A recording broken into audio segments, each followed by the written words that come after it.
When you heard about this, what was your first reaction? Just sadness, just thinking of these children, first of all, being taken away, and then for them to die alone on the grounds of this residential school, and for their families never to know about them again. You know, Joyce, there are children's bodies buried on residential schools all over Canada. And this type of important work that the chief is leading to identify these children and to honor them and to remember them and to share that truth with Canadians and say, you know, this is something that you need to know. And what you also need to know is that the Canadian government back then knew about the prolific death rates in the schools, had the tools to be able to address it, and chose not to do it.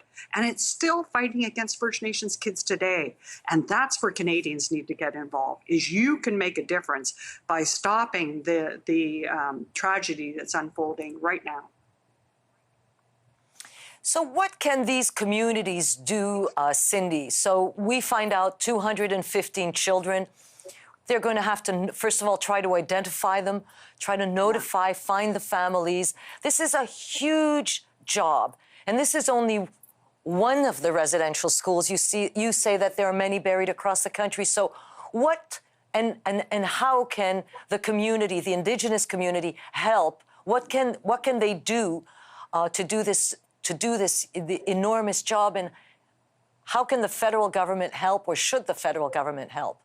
Well, I think the federal government needs to make available the latest kind of technology so that you can identify these burial sites, just as what was used in this particular case. That's very important. The other thing that the federal government must do is implement the Truth and Reconciliation Commission's calls to action. Joyce, you'll remember that the Truth and Reconciliation Commission spoke to about 7,000 survivors. Some of them shared these stories about children dying. Some of these children are survivors as children actually had to bury other children.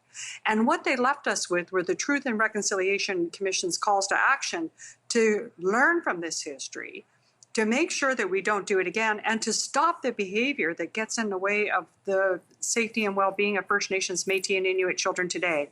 And from a last report just dated this year, Canada has only implemented 5 of those 94 calls to action.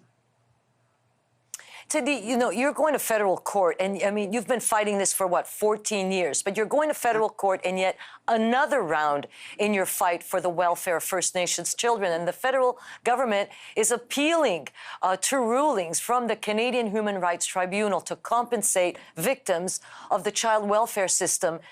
I'm wondering, you know, you've been fighting with the federal government. We hear about this gruesome and heartbreaking finding today. Will this at least help your case? I think so. I think this, you know, I'm hoping so. That's one way we can honor these children, is by really bringing forward their memory and asking the Canadian government, why are you fighting against paying, Joyce, we're talking $40,000 for children that the government admits its inequitable provision of First Nations child welfare has caused unnecessary family separations in numbers that exceed residential school. And it even contributed to the deaths of some children. And Canada doesn't want to pay the $40,000 the tribunal ordered. It wants that overturned. That's not the type of statement that we want to hear from the Canadian government. And they say, worst of all, Joyce, that they're doing this in the name of Canadians. I don't think Canadians want that. I think Canadians really, when it comes to kids, they want to see the best for kids, and they want to see things set right from these historical tragedies and horrors that played out in these residential schools.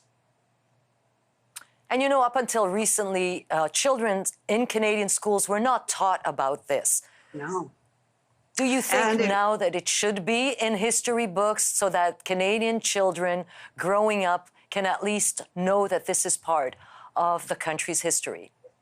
Yeah, absolutely. And there's a lot that can be done. In fact, Joyce, just this weekend, I walked around Parliament, and you'll know that statue of Laurier that sits there. And it talks about how he was the first Francophone prime minister, and all of that is right. But what it doesn't say is that he was sitting as prime minister when the chief medical health officer of the Indian department came forward and said that you could prevent the deaths of these children in these schools by providing equitable health care. And he and his government chose not to do it. So we have to tell the full history, because that's how we learn. That's how we make sure that we don't repeat this type of tragedy. And it should be across the country, and it should be Yeah. mandatory for everyone.